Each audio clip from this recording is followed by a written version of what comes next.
Assalamualaikum warahmatullahi wabarakatuh. Bersama Cak Pras, pada kesempatan yang berbahagia ini, rekan Bolo, di hari yang suci ini, Cak Pras tampil lagi ya, untuk memenuhi apa? Memenuhi keinginan rekan-rekan Bolo, ya, Bolo Podcast JTC Surabaya. Oh ya, Cak Pras lupa. Cak Pras mengucapkan minal aidin wal faizin, ya, mohon maaf lahir dan batin. Mudah-mudahan apa yang sudah kita lakukan selama 1 bulan penuh ini membawakan berkah dan barokah bagi kita semua. Amin. Dan saya doakan rekan-rekan Bolo Podcast tetap semangat, berkembang, tetap maju, dan NKRI agak mati. Oh, rek lali.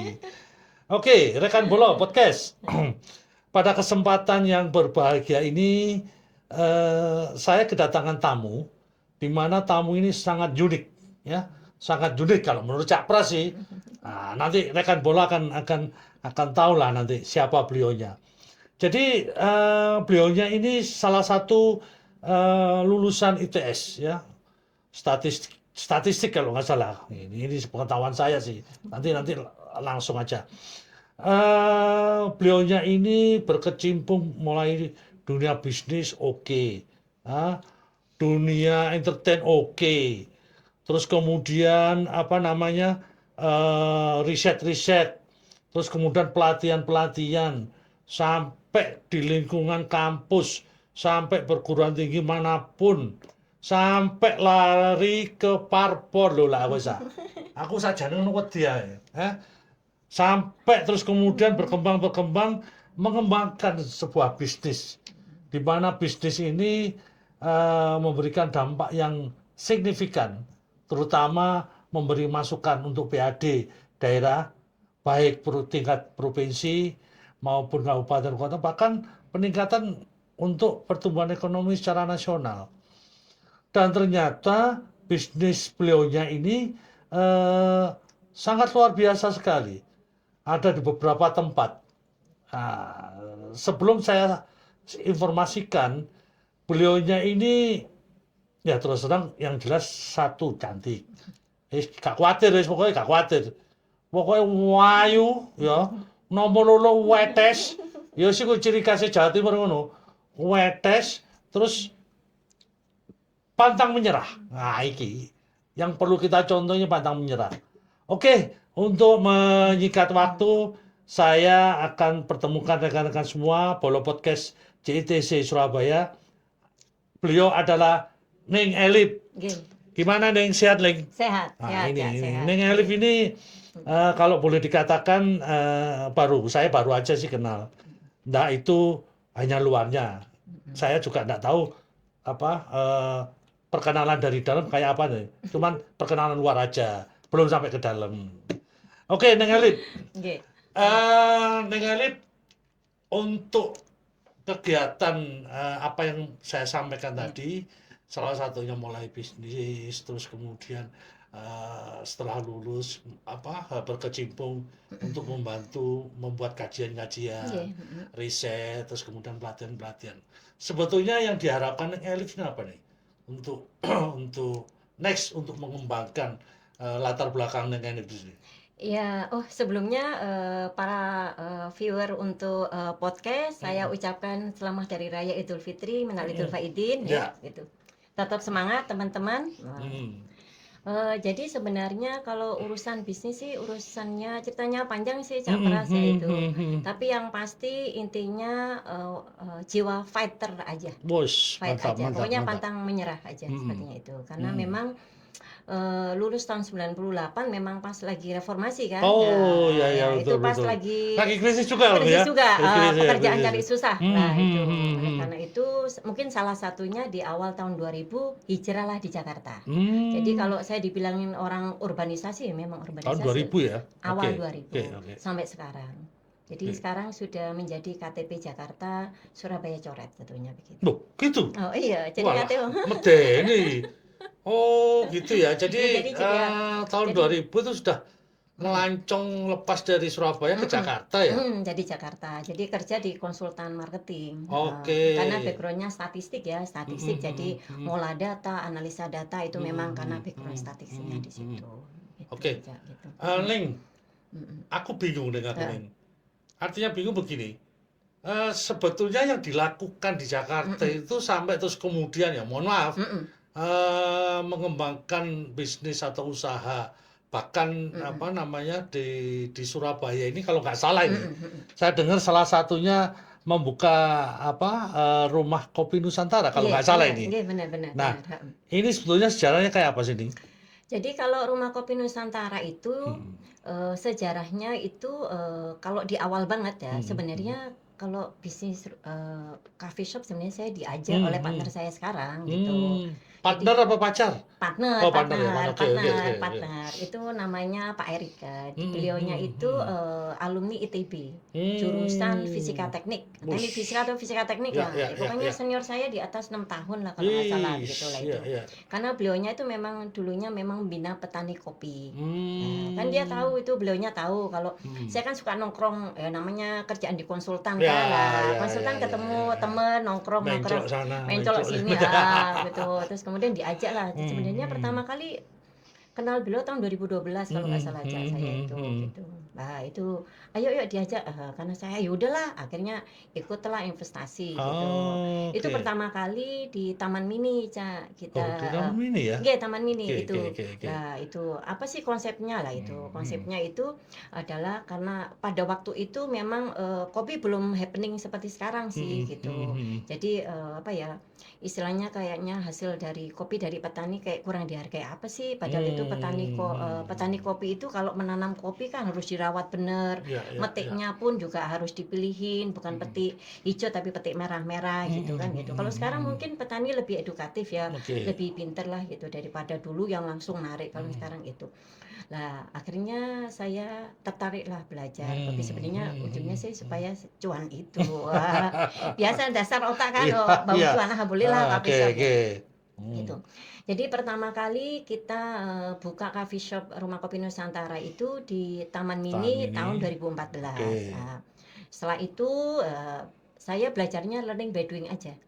Gurunya beliau itu. Jadi saya Pak Eri tadi Pak Eri gitu. Jadi belajar macam-macam nama kopi kan banyak banget awal tuh sampai saya ngerpekin tuh di tangan namanya apa, namanya saya banyaknya kan, mulai misalkan dari Sumatera ada Gayo, ada Lintong, ada Mandeling, ada Sitikalang, ada Kerinci ya kan, ada Jambi, ada kemudian Lampung gitu. Kalau sekarang mungkin ngomongnya gampang, waktu awal-awal ngapalin nama-nama kopi juga susah begitu. Nah, sepanjang jalan baru kita sudah settle, baru kita buka cabang yang kedua gitu. Selama proses pembuatan di mana di Taman Mini tadi itu untuk mengembangkan target boleh dikatakan mengembangkan cabang lah ya, sempat terpikir enggak kalau rumah kopi yang Ning Elit bangun ya, bangun di Taman Mini itu, sempat terpikir enggak kalau wah ini saya harus berusaha untuk mengembangkan rumah kopi saya, syukur-syukur saya harus buka cabang ke titik ini, ke ini. Bahkan kalau nggak salah sampai di Surabaya, nggak tahu nanti prosesnya kayak apa, sampai di Surabaya. Nah ini menurut Ning Elit sendiri waktu itu berpikir seperti itu enggak? Sebenarnya waktu bisnis pertama kali diajak kopi itu saya tidak berpikir sampai ngembangin cabang banyak sih kayak gitu. Yang pasti saya menjalani dengan serius aja, serius dan konsisten gitu kan. Karena learning by doing maka jatuh bangunnya dialami gitu aja gitu. Yang penting bagi saya berbisnis adalah konsistensi sih. Konsistensi kalau misalkan di coffee shop apa sebenarnya konsepnya gitu. Kalau konsep sih mungkin macam-macam, setiap orang mempunyai idealisme macam-macam ya. Contohnya kalau di rumah kopi Nusantara gitu. Begitu orang mendengar rumah kopi Nusantara pasti yang ada di benak itu ya kalau kopi yang banyak original ya di Nusantara gitu. Kita salah satu misi visinya adalah kita mengedukasi masyarakat bagaimana meminum kopi yang baik dan benar seperti apa gitu. Dan kita selalu konsisten bahwa kopi-kopi yang kita jual di rumah kopi Nusantara adalah hasil produk dari petani-petani yang ada di Nusantara gitu. Jadi Seluruh Nusantara? seluruh Nusantara, Oh, gitu. oke. Jadi kita itu salah satu idealismenya itu kita tidak pernah menjual kopi satu kali pun, misalkan kopi dari luar negeri gitu. Misalkan dari kopi Belgia atau kopi misalkan dari mana lagi Vietnam, kita nggak pernah gitu. Kecuali kalau nasabah nih dari luar negeri kita datang, ayo dong kita nyoba bareng-bareng, is oke, nggak apa-apa. Tapi Rumah Kopi Nusantara sampai sekarang mulai buka tahun 2014 sampai sekarang tetap konsisten menjual kopi-kopi yang di seluruh Indonesia gitu. Karena kita kenapa, Cak?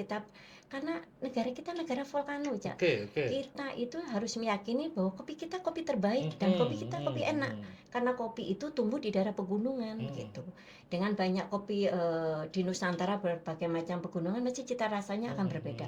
Gayo pasti akan berbeda dengan Papua, pasti kan. Jawa Timur mungkin sama Jawa Barat mungkin tipis-tipis lah, tapi pasti ada perbedaannya karena semua tergantung unsur hara yang ada di tanah tersebut. Itu, Cak. Iya, memang kalau saya dengar sih memang pergeseran terutama apa namanya kompetitor ya, kompetitornya kita salah satunya negara Brasil ya. Itu kalau nggak salah sekarang itu sudah terlewati oleh kita kayaknya, kalau nggak salah. Masalah kalau cita rasa sih Indonesia nggak kalah lah seperti itu dibandingin luar negeri ya gitu, karena memang cita rasa kita memang bagus begitu. Terkait bahan baku tadi sampaikan ini kopi lokal Nusantara. Mungkin ada kopi dari Aceh ya, Gayo Aceh, terus kemudian di Papua, Sulawesi, Kalimantan. Bahkan Kalimantan kita belum ada. Oh, Kalimantan belum ya? Ada. Di Jawa, mungkin Jawa itu mungkin ada yang dari Jawa Barat. Ada Jawa Barat, ada yang dari Jawa Tengah itu, ya, Temanggung ya? Ada. Kemudian Jawa Timur ada di Kelut ya. Dampit ada. Nah, Dampit Malang kalau nggak salah. Gitu. Nah, untuk menghimpun bahan baku ini, apakah memang sudah ada kerjasama atau sudah ada komitmen atau mungkin dari timnya Neng Elu sendiri sudah melakukan riset-riset ataupun apa namanya kesepakatan antara timnya Neng Elif dengan pihak ketiga untuk mensuplai bahan bakunya. Ini gimana ini? Tapi benar, Cak Pras benar. Jadi kita sama para poktan atau koperasi itu kita ada MOU ya, gitu, kerjasama itu. Pada tahun 2015 kita mendatangkan sekitar 15 lah dari wilayah yang penghasil kopi yang seluruh Indonesia untuk melakukan MOU. Karena sebenarnya kan induk kita awal dulu itu memang koperasi, Cak, kita itu namanya Koperasi Mitra Malabar gitu. Itu memang di koperasi itu dia mempunyai lahan kopi gitu. Setelah nih, aku ya apa ya repot juga gini. Iki lek apa jenenge lek terus-terusan mikir kopi, iya toh.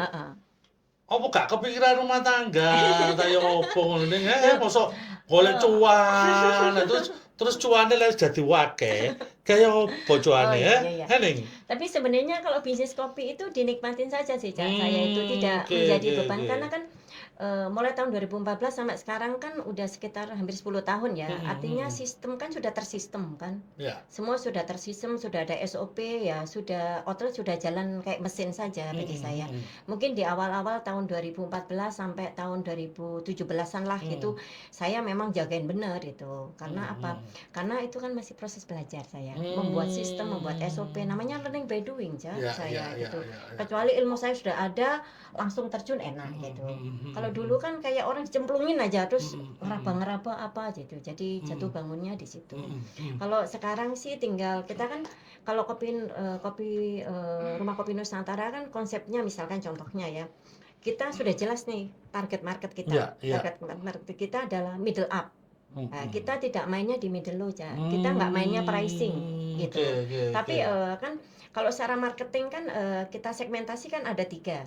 Ada price oriented, ada value oriented, sama quality oriented. Kalau price oriented lebih ke arah ya udah penggemar kopi yang murah-murah, pokoknya murah gitu, orangnya suka murah. Kalau value itu orang yang mau logika saja. Aku ngeluarin 30.000, make sense nggak sih dengan kopi enak? Itu main logika itu di segmen yang value ya. Kalau quality lebih ke arah sudah branded itu. Apapun itu pokoknya aku beli ini karena brandnya sudah keren gitu. Gak enak pun mungkin dimaafin ya, kayak gitu-gitu. Nah, kalau di rumah kopi di value ke atas, value ke atas. Kita tidak main pricing, makanya harga kita di tengah-tengah aja gitu. Berarti mohon maaf ini harus salah satunya harus mengutamakan kualitas termasuk branding tadi itu ya. Benar gitu. Nah, sekarang mohon maaf ini. Nggak apa-apa. Ada konsumen, nah yang tadi yang disampaikan beberapa tingkatan ya. Tahu-tahu, wah ini kopi Nusantara regane celarang misalnya. Mohon maaf ini. Podo-podo kopi ini, kopi regane sakmono misalnya. Harganya begitu melambung seperti itu. Terus yang presisinya dari kopinya Nusantara itu, karena dia ada tahu ya dengan harga situ. Nah, ini yang harus dijaga atau yang harus dilakukan oleh pihak timnya Rumah Kopi Nusantara gimana, Ning? Jadi sebenarnya Rumah Kopi Nusantara itu salah satunya adalah ajang edukasi terhadap para pelanggan. Jadi pelanggan datang misalnya nggak tahu kopi, ucuk-ucuk datang gitu. Nah, itu makanya kita dalam memilih SDM itu sangat kompetitif banget, presisi banget lah. Gimana SDM-nya itu humble, bisa menjelaskan kopi dengan baik kayak gitu. Jadi kalau orang datang ke Rumah Kopi Nusantara, saya sangat senang terhadap barista-barista kalau sama pelanggannya itu udah ngobrol masalah kopi itu, malah saya senang dia sedang melakukan edukasi kayak gitu. Tapi alhamdulillah Cak, sampai sekarang tidak pernah bilangnya rumah kopi itu harganya mahal sih. Malah beberapa outlet di komentar bilangnya, Mbak Eli, kopimu tuh sudah terlalu murah ini, nggak dinaikin malah gitu. Iya gitu. Kadang-kadang pelanggan bilang udah nraktir banyak orang, kok segitu ya? Benar Mbak, dihitung lagi kan. Ini ada saya gitu. Kalau di Jawa Timur sendiri sampai berapa cabang ini? Kalau berapa outlet ini? Ya, kalau di Surabaya masih 2. Surabaya 2 ya? Ya, di kampus ITS sama di JITC. JITC daerah mana itu? JITC di daerah Ngagel. Daerah Ngagel. Ngagel Timur. Nomor 4. Oke. Coba nanti tak lihat nanti. Boleh. Monggo Cak, di JITC punyanya Pemprov Jatim. Oke ya? Oke. Gitu. Ning, ngomong-ngomong nih, perkara kopi ya. Tadi sudah disampaikan ada beberapa tipe-tipe orang seperti itu dan sebagainya.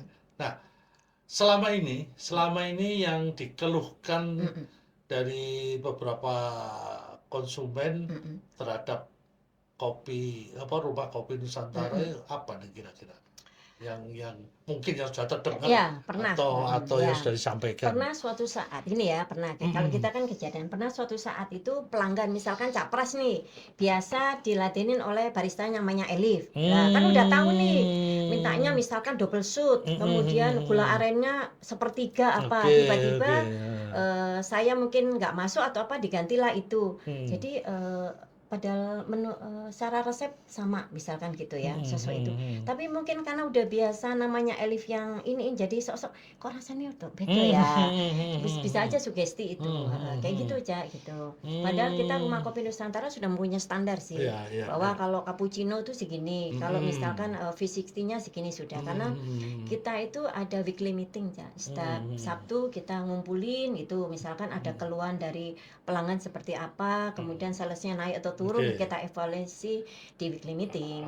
Kalau saya kan setiap hari tinggal POS aja, klik sales outlet ini segini, udah real time kan sudah pakai point of sales itu saja gitu. Luar biasa. Karena udah mesin aja. Karena ini sebenarnya ya itu aja, sebenarnya bisnis coffee shop itu jangka panjang, nggak bisa kayak short term gitu. Beda kayak pengadaan barang, seminggu tender selesai dapat uang. Kalau ini kan memang long term dan butuh konsistensi gitu.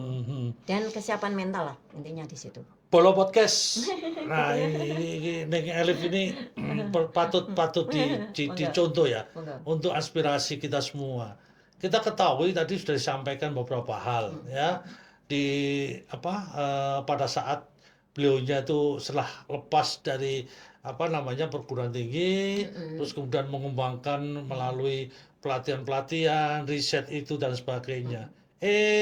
Ujung-ujungnya ya mencari cuan, khususnya melalui perkopian. Nah, salah satunya aja. salah satunya. Oh, salah satu ya. Berarti wah cuane Heeh. medeni wakil berarti. Salah duanya kan saya masih punya bisnis konsultan manajemen. Oh. Ya kan punya perusahaan sendiri kan sama partner kan. Namanya PT Statex Pro Infomega. Oh, itu bergerak di bidang konsultan marketing research, Yes. konsultan manajemen Yes. sama EO. Oke. EO ngikutin pelatihan, pameran dan apa gitu sampai ya. konser-konser. Wah, gitu. luar biasa. Waduh, Nah, itu. medeni. Enggak sih. Iki lah aku cedeng paling wedi aku. Wedi lek slentak. Oh, duite sak gebok ya duit cuane. Ada kan bolo. Ning Elif ini tadi ya saya sampaikan salah satu inspirator kita lah boleh dikatakan gitu. Beliau tetap semangat, energik, mencari cuan kemana-mana dan sebagainya. Yang penting bekerja. Nah, dan rekan podcast apa yang sudah dilakukan Ning Elif tadi seperti yang disampaikan, terus selain kopi ternyata banyak hal ya. Ning Elif ini bergeraknya ke ini ke itu. Nah, kembali lagi Ning. Terkait rumah kopi Nusantara ya. Satu produk kopi-kopinya langsung dari petani. Oke. Kemudian yang kedua sudah dikembangkan di beberapa tempat ya. Benar. Salah satunya di kementerian ya toh. Di Jakarta. Terus kemudian ada di Surabaya dan sebagainya. Nah, sebetulnya pada saat menentukan bahwa saya harus bisnis di kopi misalnya, harus bisnis di perkopian, tersirat apa pemikirannya Neng Eli pada saat itu? Ya, karena pada waktu itu bisnis saya kan konsultan ya, Cak. Tidak ada bisnis real gitu aja. Kalau kopi ini kan memang bisnis real ya. Kalau konsultan kan ya bisnis yang lain gitu. Jadi ya kenapa saya tidak mencoba bisnis yang real tapi yang serius gitu. Makanya pada waktu partner mengajak ya udah oke. Dan saya melihat bahwa pada waktu itu coffee shop pastilah kedepannya pasti akan istilahnya cerah lah, kayak gitulah. Saya menduganya pada waktu seperti memprediksinya seperti itu. Makanya dengan sekarang kan banyak banget tuh bermunculan cafe shop atau kedai-kedai lah. Nah, itu maksud saya. Nah, gitu. Tapi kita Rumah Kopi Nusantara tetap konsisten saja dengan idealisme kita gitu. Apapun itu yang pasti, Cak, menurut saya kalau ini ya salah satu tips lah. Ya, kalau mau bisnis coffee shop atau kedai ya yang pasti ditetapkan dulu idealisme dia membuka coffee shop itu apa, konsepnya itu apa gitu. Harus jelas dulu ya. Iya, jelas dulu gitu. Pada waktu saya diajak saya harus ngobrol ini gimana Mas ininya ini apa kayak gitu. Terus target marketnya apa gitu yang disasar. Misalkan contohnya Rumah Kopi Nusantara. Rumah Kopi Nusantara di Jakarta itu ada di 3 kementerian. Kementerian Perdagangan di Ridwan Rais daerah Gambir. Yang kedua Kementerian Tenaga Kerja di Gatot Subroto. Tenaga kerja sama di Jakarta Pusat Kementerian Pariwisata. Kenapa kita memilih itu? Ya salah satunya memang Allah ngasih rezekinya di situ ya. Kemudian yang lainnya adalah captive market ya, gitu. Karena kan ASN-nya banyak. Belum ada tamu-tamunya. Kalau rapat tinggal minta. Gitu. Jadi tahu nih target market kita siapa gitu. Memang sih ada plus minusnya sih, Cak, gitu. Kalau di kementerian memang 1 minggu tutup. Iya kan, Sabtu Minggu tutup ya. Tutup minggu. Tapi kan hari Senin sampai Jumat kan padat banget gitu. Jadi kita bukanya itu jam 8 pagi sampai jam 6 sore. Jam 8 pagi teman-teman biasanya para barista datangnya setengah 8 nih. Setengah 8 sudah di open aja. Sementing barista itu datang langsung nyalain mesin dulu. Takutnya ASN itu datang mau naik ke atas beli kopi dulu. Meskipun belum beres-beres kan. Penting mesinnya nyala dulu lah. Kadang-kadang teman-teman kan bawa tumbler mau taruh di atas untuk ngopi pagi hari ya gitu. Tapi banyak juga yang mereka turun nongkrong-nongkrong sambil pagi hari nyapa-nyapa begitu. Kemudian kenapa kita tutup jam 6? Karena mungkin sekitar jam 5 itu para pulang, mereka bawa kadang-kadang mereka nongkrong di bawah untuk seger saja supaya ini karena mau lembur dan macam-macam seperti itu. Itu. Karena kenapa sih saya menyampaikan seperti itu nih? Gitu. Perlu ketahui bahwa setiap kita keluar di beberapa daerah, waduh yang namanya kafe Benar, itu, kopi itu luar biasa. benar gitu. Belum lagi yang namanya angkringan, Benar. warung-warung kecil dan Benar, sebagainya. ya, Orang itu, anak-anak muda terutama, itu pasti ngobrolnya di tempat-tempat seperti Oke, itu. benar gitu. Apalagi kayak ada beberapa tempat itu ada yang namanya kopi pangku, ya toh. Terus kemudian ada yang namanya kopi cete, ya, ngopi Benar. cete dan sebagainya. Benar. Ah, hal-hal ini yang apa namanya menjadi brand buat mereka sendiri, termasuk apa yang disampaikan dengan Elif, saya harus bikin rumah kopi Nusantara. Nah, kenapa kok sampai terpikiran rumah kopi Nusantara itu, atau memang Neng Elif pada saat itu berusaha menghimpun kopi-kopi produk lokal di Nusantara ini untuk dijadikan satu menjadi rumah kopi Nusantara Benar. itu? Jadi pada waktu awalnya Rumah Kopi Nusantara itu sebagai etalase para petani untuk melakukan promosi pada waktu itu, Cak, gitu. Jadi Itu salah satunya iya, awal salah itu ya? satunya makanya di Taman Mini tuh banyak tong-tong gitu, tong-tong yang isinya gerimbin-gerimbin gitu. Jadi petani Iya, kalau mau iya, promosi iya. monggo gratis loh di kita, kan gitu. Karena Taman Mini Indonesia Indah kan tempatnya orang rekreasi tamasya, banyak bulenya, Cak, gitu. Taman Mini itu banyak bulenya malahan kayak gitu. Nah, itu sebagai ajang promosi monggo gratis saja. Itu Tempat awal di edukasi situ ya? awal di situ, gitu. Jadi Cak Pras perlu kita ketahui bahwa kalau petani ngasih sampel ke kita tidak pernah gratis ya, Cak. Kita selalu beli. Oh Gitu. gitu. Iya, Cak. Kasihan petaninya. Misalkan Cak Pras dari petani ngasih saya 1 kilo, kan nggak mungkin ngasih seperempat, nggak bisa digoreng dong, gitu kan, gitu. Ngasih 1 kilo, terus kemudian ke Bu Fitri ngasih sekilo, tiba-tiba 1 kuintal dikasih hanya gratis dong, Cak, kasihan. Oleh karena itu salah satu prinsip Rumah Kopi Nusantara adalah kita tidak pernah gratis ke petani. Jadi petani ngirim sampel, saya akan transfer itu, gitu. Sama ongkirnya berapa, gitu. Mas kadang-kadang nggak usah beli, enggak, ini soalnya kan punya bapak, gitu.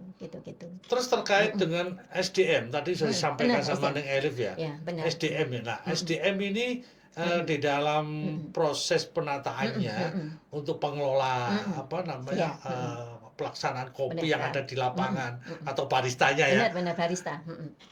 Ini Neng Elif ini berjalan sendiri atau bekerja sama dengan pihak ketiga atau didukung oleh timnya Neng Elif seperti yang diceritakan tadi, kayak siapa namanya, Pak Eri tadi Ya, dan Pak Erik, sebagainya. benar. Ini gimana ini? Jadi kalau dalam hal perekrutan barista kita nggak pakai pihak ketiga, kita langsung aja nyebarin flyer, Oh, flyer oke, nanti oke. tinggal rekrutmen datang, tinggal gampang saja sih, Cak, kalau saya gitu. Tinggal kalau dia sudah pernah jadi barista, tinggal dites aja kan gitu.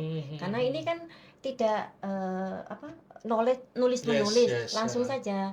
Mesin bisa langsung cek, jadi langsung praktek, langsung dicoba espresso seperti apa kayak gitu. Terus kemudian dia bisa V60 ya. V60-nya gimana? Berapa banding berapa? Apa kan kita tahu dia cara megangnya udah ngerti, udah pengalaman gitu. Tapi memang, Cak, kadang-kadang ya, Cak Pras itu kan barista pindahan dari coffee shop lain gitu. Dia pinter nih gitu, tapi tetap di Rumah Kopi punya standar gitu.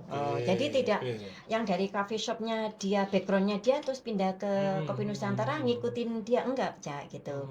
Tetap dia harus melakukan penyesuaian terhadap standarnya Rumah Kopi kayak gitu, karena Rumah Kopi punya standar sendiri gitu. Jadi kalau barista sudah biasa pintar tinggal nyesuaiin aja, oh takarannya Rumah Kopi kayak gini, oh ini kayak gitu aja sih sebenarnya. Biasanya gitu, dan itu biasanya 1 bulan lah kita dampingin, kita itu gitu.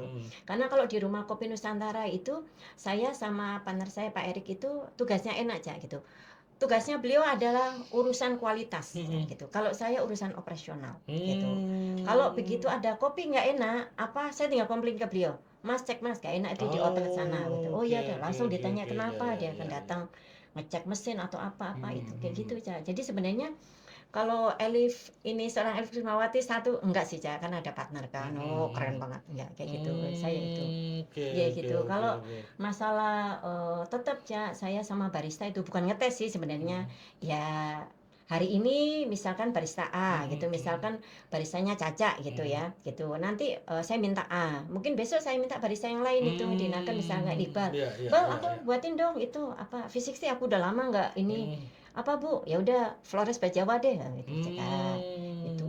Ya saya quality controlnya seperti itu aja, Cak. Saya ke outlet terus saya minta aja menu kopi sehari itu si A, kemudian si B Oke. apa. Oke. Gitu saja Iya, secara iya, iya, iya. rutin gitu. Itu untuk menjaga kualitas standar.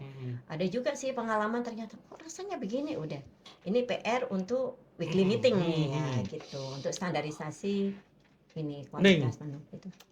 dunia bisnis itu kan Oke. apa? Ya mohon maaf ya. Ya. Dunia bisnis ini jarine capras, jare Heeh. capras Heeh, heeh. aku ora ngerti. Mm-mm. Eh kadang jatuh, Mm-mm. kadang bangun, Mm-mm. Mm-mm. jatuh Iya, bangun ya. heeh. Mm-mm. Kayak lagune mbus lagu sapa Heeh. Evita Mala ya. Heeh. Jatuh bangun aku gitu ya. Heeh. Nah, Bener. sekarang untuk Kopi Nusantara, Mm-mm. Rumah Kopi Mm-mm. Nusantara. Ya Mm-mm. mohon maaf ini, Iya, saya heeh. nggak mendoakan Iya, dan saya heeh. doakan tetap Mm-mm. terus jaya ya. Mm-mm. Nah, ada beberapa hal ya di dalam proses perjalanan waktu, proses Mm-mm. perjalanan waktu Mm-mm. ini. Ada beberapa kendala-kendala, Mm-mm. baik dari sisi manajemennya Mm-mm. mungkin, atau dari sisi apa namanya pengelolaannya, Mm-mm. termasuk untuk mendatangkan bahan bakunya dan Mm-mm. sebagainya. Kalau ini apa ada langkah-langkah upaya kalau terjadi sesuatu seperti itu, Mm-mm. yang Ning Elif lakukan apa kira-kira? Oh, dalam artian jika tidak sesuai force Mhm, major lah ya, mhm, force mhm. major lah gitu nggih. Nggih, Cak, biasanya kita sudah mempunyai action solution sih biasanya Mhm, kayak gitu. mhm. Contoh misalkan kayak kemarin begitu Gayo ya kan? Hmm. Gayo itu kan udah langsung mahal banget kan, sudah tidak ada di Jakarta, semua pada nahan kan gitu. Yang kemarin banjir itu ya, Ya, nah ya. itu di Jakarta sudah orang nggak mau menjual, Cak. Oh, Nggak udah menjual itu lah itu. sampai segitunya Nggih, ya? heeh, gitu, heeh. Karena salah satu bisnis di coffee shop itu konsistensinya. Mhm, Apalagi mhm. kan sebenarnya saya itu sama Pak Erik itu bisnisnya bukan hanya Rumah Kopi Nusantara aja, Cak. Mhm, Rumah Kopi mhm. Nusantara lebih ke arah hilirnya, coffee Ya, shopnya. paham, paham, paham. Sebenarnya Iya. kita punya yang di tengah-tengahnya, yaitu di roastery-nya. Nah, Oh. roastery kita punya mini roastery ya. Roastery itu jualannya kayak gini nih. Nah, kayak gini nih. Mhm, Nah, mhm. kayak gini nih, Cak. Jadi Oke. kita jualan itu bentuk biji atau bentuk bubuk gitu, Mhm, baik mhm. B2B maupun B2C. Jadi sebenarnya teman-teman kalau mau Hmm. beli kopi biji di rumah kopi bisa juga, suruh gelengin juga bisa Ini juga dari gitu. sisi roasternya ya? Nah, roastery-nya gitu. Kalau roastery-nya karena kita coffee shop punya roastery sendiri, maka suplainya dari roastery itu gitu. Mhm, Nah, mhm. roastery-nya ini yang beli untuk bahan bakunya gitu, Cak, gitu. Sebenarnya kalau pengalaman zaman dulu banget sebenarnya Mhm. ya saya pernah juga sih sebenarnya kalau ditanya, "Mbak Eli beli kopi kirimin pernah nggak ditipu petani?" Ya pernah lah gitu. Tapi petani si AB nggak perlu diomongin juga Iya, gitu iya, ya iya, kan betul, gitu betul. ya. Jadi oh ya udah pengalaman iya ya kita Ah, senyum saja gitu. iya, iya, iya, Terus iya. kemudian pernah nggak ditipu? Ya pernah juga. Misalkan beli 10 kilo oke, begitu 200 kilo lah kok beda kayak gitu-gitu. Oh, oke, Ada juga oke. seperti Oh, itu, gitu udah ya. kita alamin gitu lah. Itu kan masa-masa yang kita buat senyum aja dan itu yang membuat kita semakin pinter. Wah, petani ini nggak amanah nih Iya, gitu iya, iya, ternyata, iya, iya. maka gantilah poktan yang lain gitu wah gitu. Oh. Alhamdulillah sampai sekarang kita sudah punya Iya, Cak iya, Pras heeh. channel-channel poktan, koperasi kopi yang sudah Hmm. proven gitu dan Hmm. mereka sudah hubungan sangat baik sama kita. Kalau kita pesan pasti sesuai standar kita Apakah gitu. kalau ada tadi sudah ada Mm-mm. kerjasama ya, Heeh, heeh. atau sudah ada Mm-mm. Heeh, chemistry, heeh. hubungan dengan Mm-mm, yang mm-mm, baik gitu, mm-mm, seperti itu. mm-mm, Nah, dalam proses perjalanan waktu, mm-mm, kalau itu terjadi mm-mm, force major mm-mm, tadi ya, mm-mm, mm-mm. apakah itu berpindah ke tempat yang lain? Apa ini tetap masih terus Iya, ada kesempatan ada terus? kesempatan kita, ya gitu, kita, Oh, gitu ya kita ya. kan juga nggak kecem-kecem juga Iya, sih iya, Cak, iya, gitu iya, kan, iya. ya petani lah gitu, kadang-kadang ya banyak-banyak dimaafin juga kan ada Lek waktu itu. misale, lek misale capres Mm-mm, deketi ning Elif ngono heeh. oleh gak kira-kira? Oh itu dia? Heeh. Oh ya ya ya ya ya. Oh ya ya ya toh. Waduh. Dulur, podcast Gitu, JTC Surabaya. JTC. Ini kita mengacungi jempol ya sama Ning Elif ini luar biasa. Gitu. Beliau tetap semangat. Ya. Beliau sangat luar biasa sekali. Iya. Bahkan untuk mengembangkan yang namanya cuan itu bukan hanya satu produk-produk saja, satu bisnis-bisnis saja. Iya. Tapi apa yang dikembangkan ini kalau toh pun itu menghasilkan cuan Mm-mm. dan itu bisa apa namanya sesuai dengan karakter yang kita lakukan dan kita bisa, tidak ada salahnya kita untuk mengembangkan apa yang kita inginkan. Benar. Jadi apa namanya Bolo Podcast ini sok digawe contoh. Artinya apa? Kita harus melakukan pembelajaran secara dini termasuk diri kita. Lek awake dhewe oleh dhuwit 5.000 ya aja dientekno 5.000 iku. Lek awake dhewe oleh dhuwit 1 juta ya aja dientekno dhuwit 1 juta itu.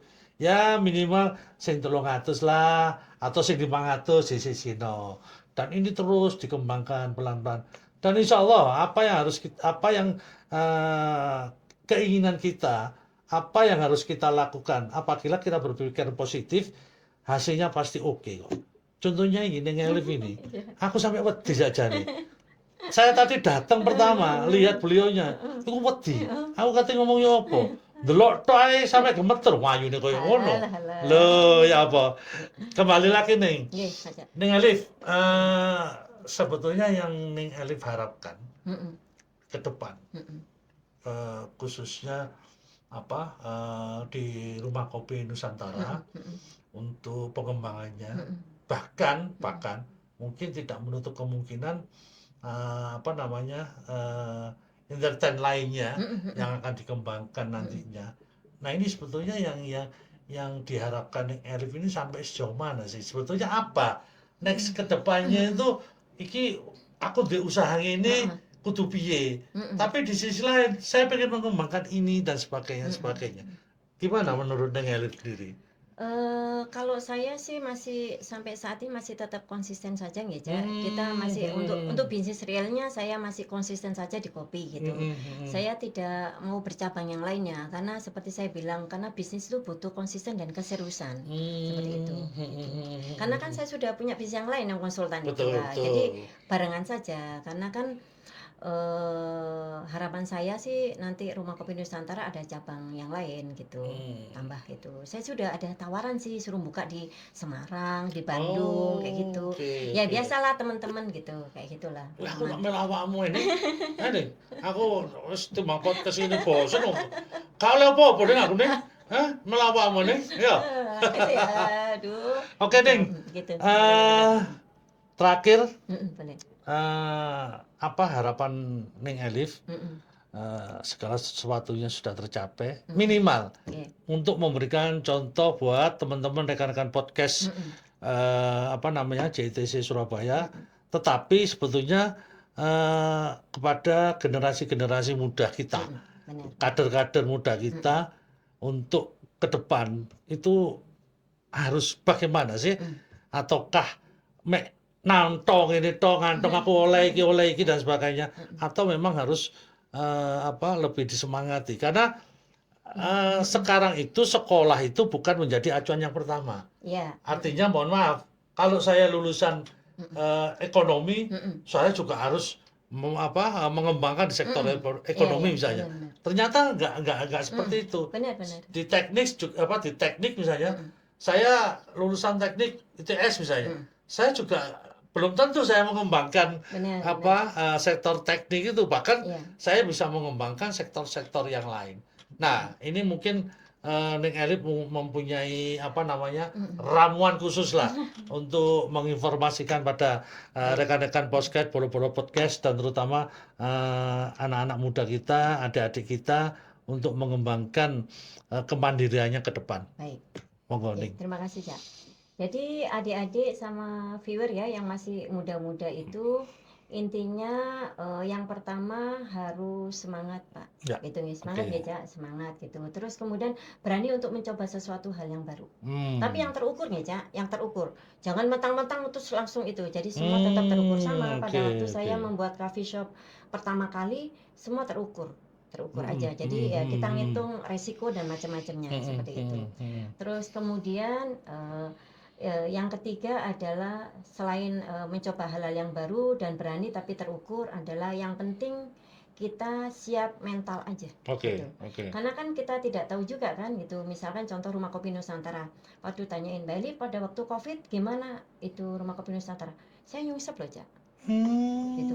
Dikirain Rumah Kopi Nusantara wah keren. Enggak, Cak. Pada waktu ya enggak apa-apa ini cerita ya supaya teman-teman itu definisi mental nih, Betul, iya, mental iya, menjadi iya. pengusaha Iya, ini ya iya. gitu. Jadi kalau jatuh ya berusaha bangkit gitu. Kalau nggak Mhm. berusaha bangkit ya akan nyungsep terus gitu. Pada waktu saya COVID itu, karena konsep Rumah Kopi Nusantara itu dine in, begitu COVID maka kita belum siap untuk online gitu. Jadi di Jakarta dari 4 coffee shop 3 tutup. Udah tutup, nggak bisa perpanjang dan macam-macam saya. Hanya satu saja yang tetap bertahan di Kementerian Perdagangan. Gitu. Jadi Iya, iya, yang di yang bawah itu ya. yang di Telkomsel selesai, di Oke. Gedung Sintesis selesai, di Kementerian Pariwisata? Pertanian waktu itu belum Oh, belum. ada. Tenaga Eh, kerja? belum. Oh, belum ya. Pertanian selesai gitu. Sampai Oh. COVID selesai gitu. Begitu COVID selesai, maka mulailah Natal lagi gitu. Natal lagi, maka sama Allah dikasihlah link untuk di Kementerian Tenaga Kerja gitu. Kemudian dikasihlah link Kementerian Pariwisata. Kemudian sama kasih awal link CITC. Yang di Ngagel ya punya Pemprov seperti itu ya gitu. Tapi maksud saya siap mental itu siap untuk fight-nya aja gitu aja gitu. Jadi kalau jatuh ya harus semangat untuk bangkit gitu. Ya, ini memang teorinya Cak Pras ya, tapi semua kembali ke kita sih sebenarnya gitu. Ada juga misalkan kalau sudah jatuh ya males aja gitu. Terus kemudian yang terakhir adalah konsistensi saja. Kalau memang bisnisnya seperti ini dan yakinin bahwa ini akan bagus ke depannya ya konsisten saja. Kadang juga orang visinya tidak konsisten saja karena niru-niru tren gitu kan. Betul. Begitu ini selesai bubar pindah lagi. Jadi sebenarnya contohnya Cak Pras nih, kemarin kopi, terus tiba-tiba kopinya karena nggak oke apa timba jualan lemper, terus Marino pindah lagi. Sebenarnya Cak Pras gitu dodolan opo sih ya, nggak ada personal branding di Cak Prasnya gitu. Ya gitu. Harus konsisten kayak saya, Elif ya Rumah Kopi Nusantara ya Elif mah jualan kopi selain yang konsultan begitu Cak gitu. Oke, Dan itu karena memang membentuk branding itu kan butuh waktu ya gitu. Tidak kayak sulapan gitu. Rumah Kopi Nusantara berarti prosesnya ya lumayan ya. panjang, branding itu sampai Rumah Kopi itu benar-benar terkenal alhamdulillah sekarang gitu. Karena Rumah Kopi banyak beberapa misalkan hajatan, resepsi, kawinan, halal bihalal itu kita bisa dipanggil gitu untuk di sana di acara tersebut gitu.